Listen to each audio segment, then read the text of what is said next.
बिस्मिल्लाहिर्रहमानिर्रहीम। अच्छा, आज का हमारा टॉपिक मास कन्वर्जन के हवाले से। कल हमने डिस्कस किया था मोल मास कन्वर्जन को। देखिए, उसमें हमने डिस्कस किया था कि जब मास का ज़िक्र आ जाए ना, तो आपको एक इजाफी स्टेप लेना होता है जिसमें आपने मास को कन्वर्ट करना होता है किसके अंदर, मोल के अंदर। ये बात जहन में रख लें कि बैलेंस्ड केमिकल इक्वेशन सिर्फ आपको मोल मोल का रिलेशन एग्जैक्ट बताता है। आसानी के साथ आप उसको क्या कर सकते हैं, बैलेंस्ड केमिकल इक्वेशन से देख सकते हैं।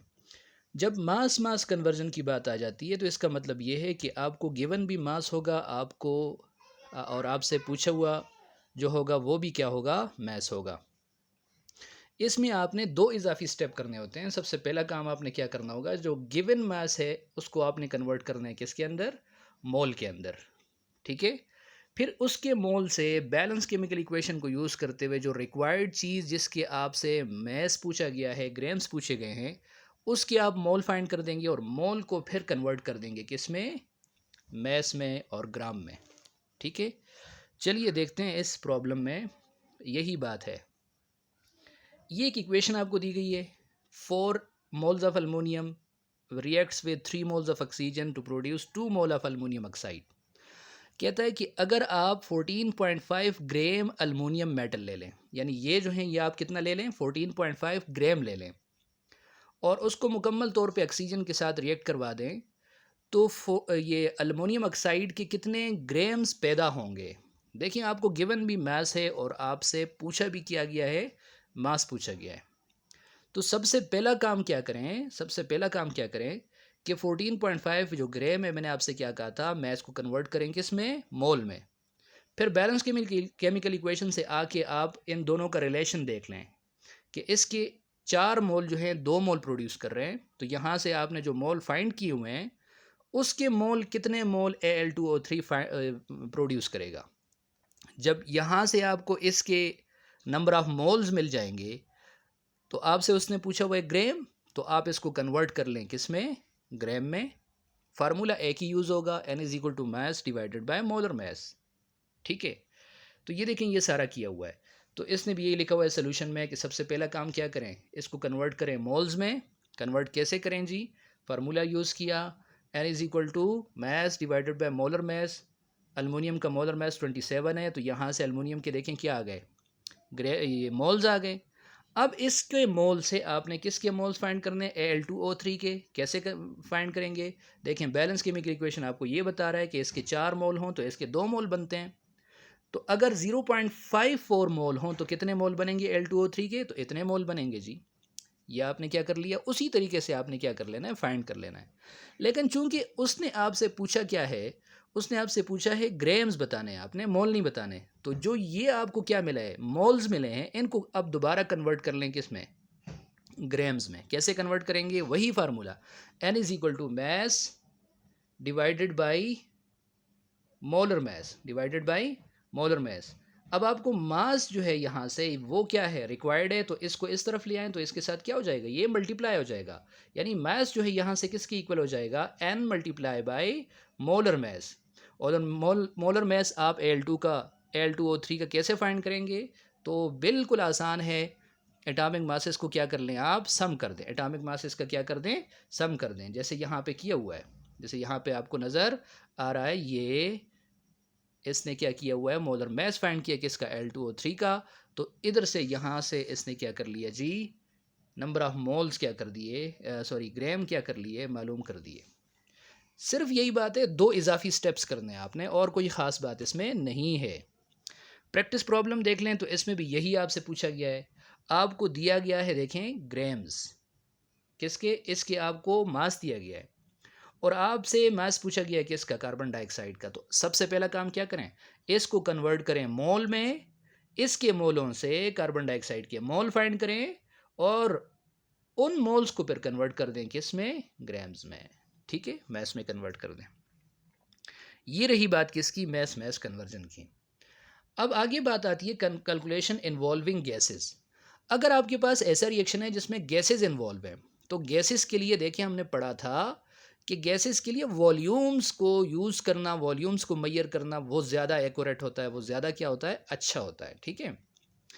तो उसके लिए एक ला जो है बेसिक जो इम्पोर्टेंट है वो आपके जहन में होना चाहिए कि एवोगैड्रो ला जो है वो ये बताता है equal volume of all gases at the same temperature and pressure contain equals number of particles or molecules. क्या मतलब है, आप कोई भी गैस ले लें ना, कोई भी गैस, एक गैस ले लिया यहाँ पे, एक गैस आपने ले लिया यहाँ पे, ये जो वॉल्यूम है ये और ये दोनों वॉल्यूम क्या है, सेम है। दोनों के ऊपर टेम्परेचर और प्रेशर क्या है, सेम है। दोनों का वॉल्यूम सेम है। तो आप जो भी गैस लेंगे उसके अंदर नंबर ऑफ पार्टिकल्स क्या होंगे, सेम होंगे। उसके अंदर नंबर ऑफ पार्टिकल्स क्या होंगे, सेम होंगे। ये कौन सा ला है, ये एवोगैड्रो ला है। ठीक है। अच्छा, अब आगे ये बात काम की है कि it has been found experimentally that 1 mole of any gas at standard temperature and pressure. तो ये बात याद रख लें, ये बार बार पूछा जाता है अक्सर एमसीक्यूज़ में कि स्टैंडर्ड टेम्परेचर और प्रेशर कितना होता है। तो ये 0 डिग्री सेल्सियस या 273 केल्विन होता है और 1 एटमॉस्फेरिक प्रेशर होता है। ठीक है। तो कहते हैं एक्सपेरिमेंटली ये फाउंड किया गया है कि किसी भी गैस का जब आप क्या लेते हैं, उसको आप लेते हैं एसटीपी के ऊपर यानी स्टैंडर्ड टेम्परेचर और प्रेशर के ऊपर, और उसको आप लेते हैं 1 मोल, तो उसका जो वॉल्यूम होता है ना वो कितना होता है, 22.4 डेसीमीटर क्यूब। क्या मतलब हुआ, मतलब ये है कि आपने कोई गैस लिया, ठीक है, और गैस कितने मोल लिया, 1 मोल, और इस वक्त जो टेम्परेचर और प्रेशर है वो कितना है, एस टी पी। तो कहता है कि ये देखा गया है कि इसका जो वॉल्यूम होता है चाहे कोई भी गैस हो, ये वॉल्यूम कितना होगा, 22.4 डेसीमीटर क्यूब। सही है। इसको कहा जाता है मोलर वॉल्यूम। इसको क्या कहा जाता है, मोलर वॉल्यूम, क्योंकि आपने गैस का 1 मोल लिया था। तो एसटीपी के ऊपर किसी भी गैस का जो ये वॉल्यूम होता है इसको कहा जाता है मोलर वॉल्यूम। और ये किसकी, इसकी वैल्यू कितनी होती है, 22.4 डेसीमीटर क्यूब। ठीक है। और इसके लिए फार्मूला देखें, आपने पहले 2 फार्मूले अभी तक पढ़े थे, किसके जी, नंबर ऑफ मोल के। यहाँ पे जब वॉल्यूम को आप अकाउंट में लाएंगे तो यहाँ पे एक और फार्मूला बनता है, और वो फार्मूला ये है कि number of moles of gases, कोई भी गैस एन, वो इक्वल होता है किसके, volume at STP, standard temperature और प्रेशर के ऊपर volume, divided by molar volume of the gas, और वो कितना होता है जी, 22.4 डेसीमीटर क्यूब। ठीक है। तो ये आपके पास तीसरा फार्मूला आ गया जब किसकी बातें हो रही हो, जब वॉल्यूम की बात हो रही हो तो आप ये वाला फार्मूला यूज़ करते हैं। देखें, जब मैस की बातें होती हैं तो पहला फार्मूला था n is equal to mass divided by molar mass. जब पार्टिकल्स की तादाद की बात हो, नंबर ऑफ पार्टिकल्स की बात हो, तो दूसरा फार्मूला यूज़ किया था हमने, n is equal to number of particles divided by Avogadro number. और जब वॉल्यूम की बात हो तो ये तीसरा फार्मूला यूज़ होता है, number of moles of gas is equal to volume at STP divided by molar volume, या आप कह सकते हैं डिवाइडेड बाय 22.4 डेसीमीटर क्यूब पर मोल। ठीक है। इसको कहा जाता है मोलर वॉल्यूम। अब देखेंगे इसके साथ ये एक प्रॉब्लम है, तो आसान सी बात है, आप क्या कर सकते हैं, खुद हल कर सकते हैं इसको। कहता है ये इक्वेशन आपको दी गई है जिसमें सॉलिड सल्फर बर्न होता है ऑक्सीजन के अंदर और क्या प्रोड्यूस करते हैं, SO2। कहते हैं अगर आप सल्फर के कितने ग्राम ले लें, 15 ग्राम ले लें, तो SO2 कितना वॉल्यूम इसका प्रोड्यूस होगा। देखें कितना वॉल्यूम प्रोड्यूस होगा। तो देखें बिल्कुल आसान सी बात है, आपको जो 15 ग्राम दिया हुआ है उसको कन्वर्ट कर लें पहले किस में, मोल में। ये याद रखें, जो भी ग्राम है उसको पहले कन्वर्ट करें किस में, मोल में। फिर मोल से आप दूसरे के मोल क्या कर दें, फाइंड कर दें।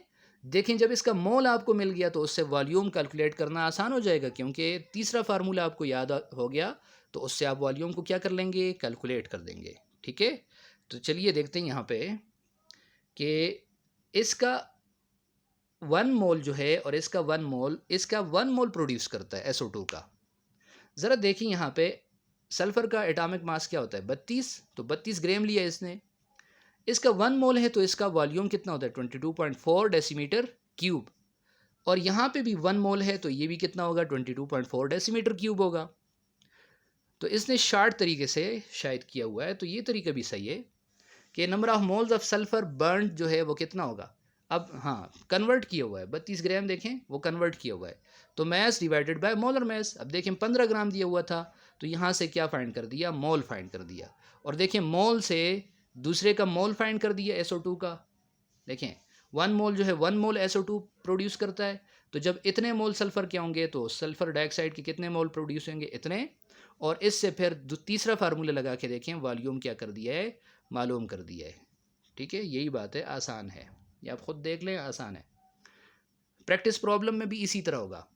कह रहा है कि what volume of chlorine gas का वॉल्यूम पूछा गया है टू प्रोड्यूस 10 डेसीमीटर क्यूब गालिबन है, या जो भी लिखा हुआ है आप बुक में देख लें, of hydrogen chloride gas in the presence of excess of hydrogen according to the following equation. ये इक्वेशन है, और ये भी क्या दिया गया आपसे, पूछा गया है क्या कि क्लोरीन गैस का कितना वॉल्यूम रिक्वायर्ड होगा एसटीपी के ऊपर 10 decimetre cube hydrogen chloride gas पैदा करने के लिए। तो यहाँ पे आपसे पूछा क्या गया है, वॉल्यूम पूछा गया है, और आपको दिया भी क्या है, गालिबन वॉल्यूम दिया हुआ है। तो वही काम करना है, सबसे पहले आपने क्या फाइंड करना है, मोल्स फाइंड करने हैं। और देखिए मोल्स जब आपको फाइंड हो गए तो उसी से आपने दूसरे के मोल फाइंड कर देने हैं, और जो भी चीज़ आपसे पूछी जाए, चाहे नंबर ऑफ पार्टिकल्स या मैस या वॉल्यूम, तो आप उसी फार्मूले को यूज़ करके मोल्स को उसमें कन्वर्ट कर दें। तो बिल्कुल ईजी है, थोड़ा सा इस पर सोच लें। ठीक है, अब आगे देखें, एक प्रैक्टिस प्रॉब्लम में कुछ बातें की हुई हैं। कहते हैं calculate number of molecules present in 11.5 decimetre cube of N2 at STP। देखिए ये MCQs वगैरह में अक्सर ये से सवाल आ जाते हैं कि STP के ऊपर नाइट्रोजन जो है, अगर आप उसका 11.5 डेसीमीटर क्यूब लेंगे तो उसके अंदर नंबर ऑफ मॉलिक्यूल्स कितने होंगे। तो देखिए वही फार्मूला यूज़ करना है, N is equal to volume at STP divided by 22.4। अब आपने N नंबर ऑफ मॉलिक्यूल नहीं है यहाँ पे, ये क्या है, नंबर ऑफ मोल्स हैं, तो नंबर ऑफ मोल फाइंड कर देंगे आप। और आपको पता है कि एक मोल में जो है एवोगेड्रो नंबर ऑफ क्या होते हैं, पार्टिकल्स होते हैं। तो पहले यहाँ से नंबर ऑफ मोल फाइंड कर दो, और फिर दूसरे फार्मूले से क्या फाइंड कर दो, नंबर ऑफ पार्टिकल्स। ठीक है, ये इसका क्लू है। अच्छा, अगला सवाल जो है वो भी क्या है, what is volume and decimetre cube of 3 moles of oxygen. तो ये सीधा सीधा क्या पूछा गया है, वॉल्यूम पूछा गया है, आपको क्या दिया गया है, नंबर ऑफ मोल्स। तो तीसरा फार्मूला लगेगा। तीसरा सवाल है कि एक एक्सपेरिमेंट के अंदर हाइड्रोक्लोरिक एसिड जो है वो रिएक्ट करता है कैल्शियम कार्बोनेट के साथ एट STP, और 80 सेंटीमीटर कार्बन डाइऑक्साइड प्रोड्यूस करता है। तो आप क्या फाइंड करें जी, नंबर ऑफ मॉलिक्यूल्स फाइंड कर दें। तो ये भी ऐसा ही है, सबसे पहले आप क्या कर लेंगे, 80 सेंटीमीटर क्यूब, कौन सा फार्मूला लगाएंगे, वॉल्यूम की बात है तो तीसरा फार्मूला लगा के नंबर ऑफ मोल्स फाइंड करेंगे, और नंबर ऑफ मोल्स से आप फिर क्या फाइंड कर देंगे, नंबर ऑफ मॉलिक्यूल्स फाइंड कर देंगे दूसरे फार्मूले को यूज़ करते हुए। ठीक है, ये सारी बातें थी किसकी, मोल मास कन्वर्जन, इसी तरह मोलर वॉल्यूम की बात हो गई, या मोल्स के हवाले से जितनी भी प्रॉब्लम्स थी उसको हमने यहाँ पे क्या कर दिया, डिस्कस कर दिया। तो नेक्स्ट हमारी बात जो आती है वो किसकी आती है, परसेंटेज कंपोजिशन। परसेंटेज कंपोजिशन किसे कहते हैं, कहते हैं the percent by mass of each element in compound is called percentage composition. Percentage composition क्या मतलब है, देखिए कोई भी आपके पास जो कंपाउंड है, कोई भी कंपाउंड है, फॉर एग्जांपल आपके पास है H2SO4। अब इस पूरे H2SO4 के अंदर हाइड्रोजन कितने परसेंट है, सल्फर कितने परसेंट है, ऑक्सीजन कितने परसेंट है।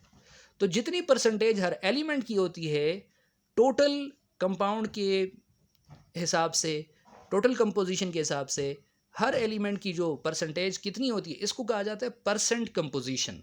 क्या कहा जाता है, परसेंट कंपोजिशन। और इसका फार्मूला क्या होता है, percentage of an element divide is equal to total mass of element in compound, compound के अंदर टोटल मास उसका कितना है, divided by total mass of compound multiply by 100। क्या मतलब वो देखें, H2SO4 अगर मैंने लिया है, H2SO4, इसमें मुझे कहा जाए हाइड्रोजन कितने परसेंट है। तो देखें सबसे पहले मुझे चाहिए यहाँ पे इसकी परसेंटेज हाइड्रोजन की फाइंड करने के लिए, देखें क्या फार्मूला है कि इस फार्मूले के अंदर, इस मॉलिक्यूल के अंदर हाइड्रोजन कितने हैं, कितने एटम्स हैं। तो इसके देखें एटम्स 2 हैं, और इसका total mass 1 multiply by 2 multiply by 1, तो 2 हो जाएगा, डिवाइडेड बाय, अब पूरे मॉलिक्यूल का, पूरे कंपाउंड का मास कितना है। तो जब पूरे कंपाउंड का फाइंड करेंगे तो देखिए हाइड्रोजन 2 प्लस सल्फर 32, ऑक्सीजन 64, तो ये बनेगा 98। 2 डिवाइडेड बाय 98 मल्टीप्लाई बाय 100, तो ये फार्मूला बन जाएगा किसकी परसेंटेज का, हाइड्रोजन की परसेंटेज का। देखें सल्फर का क्या होगा, तो सल्फर का होगा 32 divided by 98 multiply by 100। Oxygen का क्या होगा, ऑक्सीजन चूंकि 16 मल्टीप्लाई बाय 4 होगा तो 64 डिवाइडेड बाय 98 मल्टीप्लाई बाय 100। ये सिंपल सी चीज़ है, कुछ खास इसमें नहीं है। देखें यहाँ पे इसने ये बताया हुआ है कि सल्फ्यूरिक एसिड में फाइंड करें, तो अभी मैंने फाइंड करके बता दिया। परसेंटेज ऑफ हाइड्रोजन ऐसे फाइंड करेंगे, 2 divided by 98 multiply by 100। Sulphur 32 multiply by 1 क्यों लिखा हुआ है? क्योंकि सल्फर एक ही एटम है, डिवाइड बाय 98 पूरे मालिक्यूल का मास मल्टीप्लाई बाय 100। इसी तरह ऑक्सीजन देखें तो 16 एटॉमिक मास है, मल्टीप्लाई बाय 4 क्यों है? क्योंकि H2SO4 ऑक्सीजन के 4 एटम है, तो 16 मल्टीप्लाई बाय 4 64 डिवाइडेड बाय 98, तो ये 65.306% आएगा। ठीक है, ये पूरी बात है, इसमें कोई ख़ास बात नहीं, आसान है।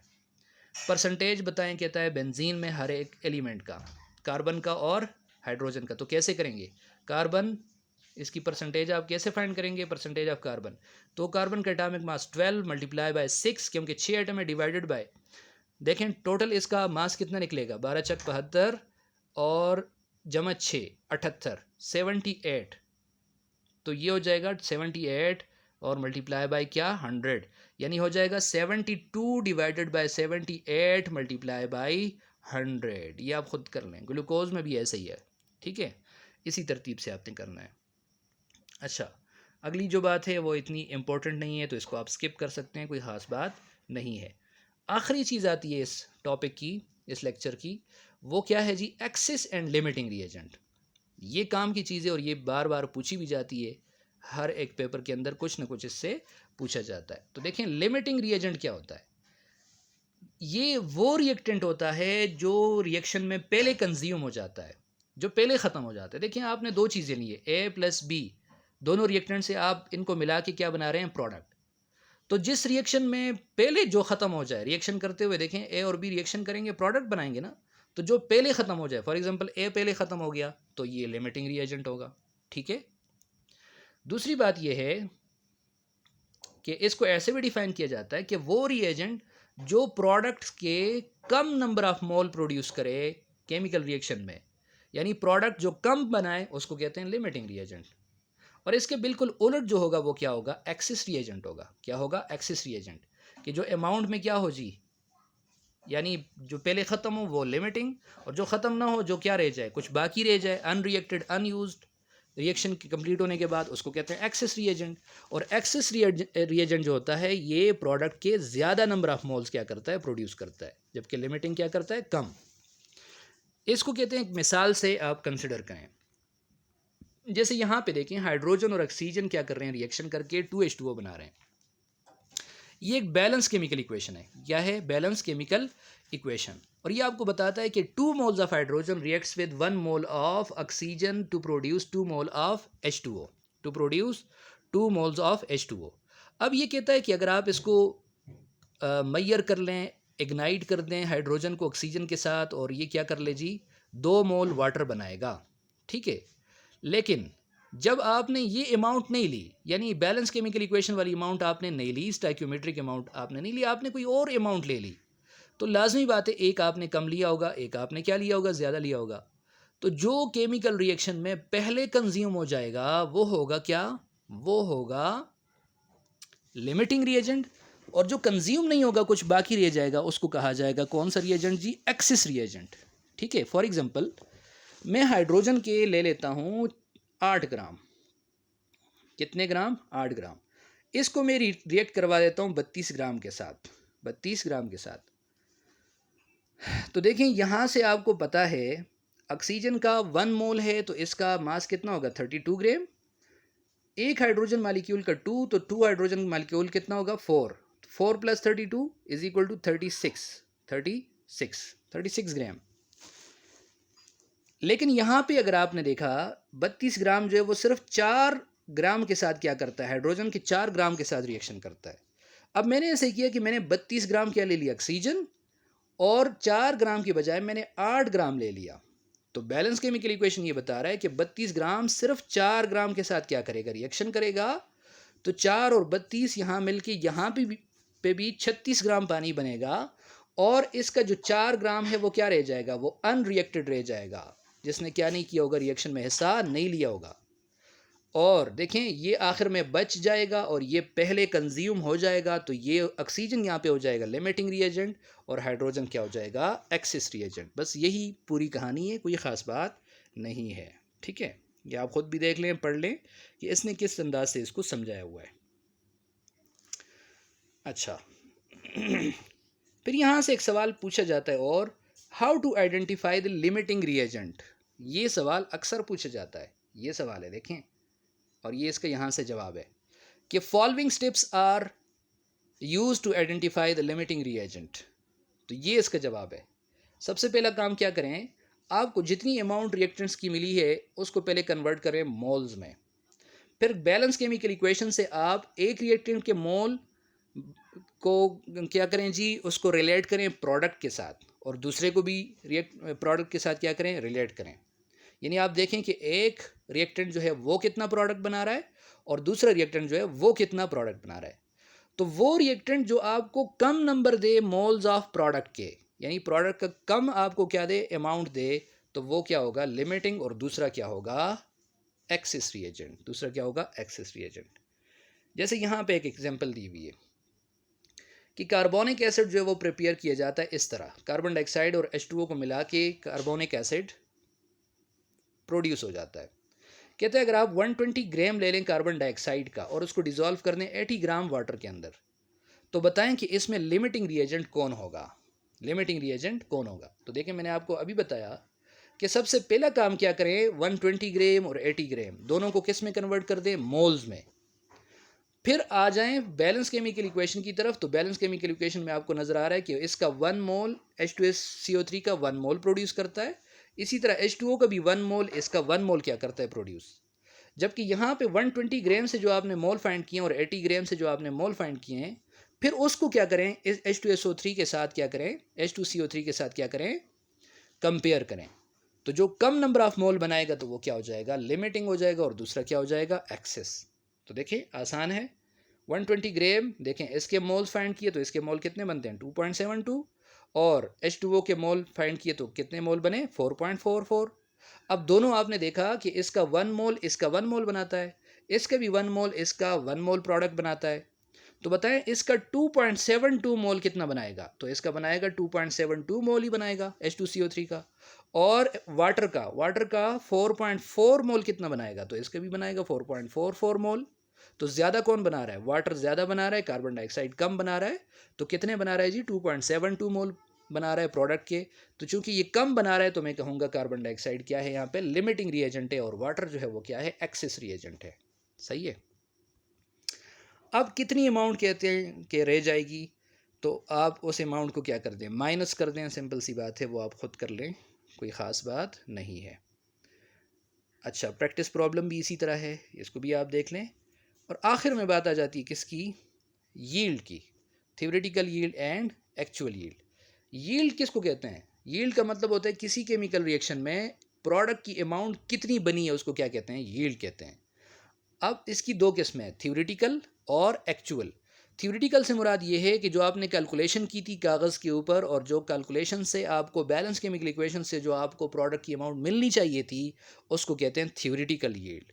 लेकिन अगर आप लैब में गए और आपने रिएक्शन चलाया और आपके पास क्या बना, प्रोडक्ट जो बना उसको आपने देखा और उसको मेजर किया, उसको आपने देख लिया, वेट किया, उसका वज़न उसका किया, तो वो जो आपको के पास जो प्रोडक्ट की अमाउंट बनी है उसको क्या कहा जाता है, एक्चुअल यील्ड। उसको क्या कहा जाता है, एक्चुअल यील्ड।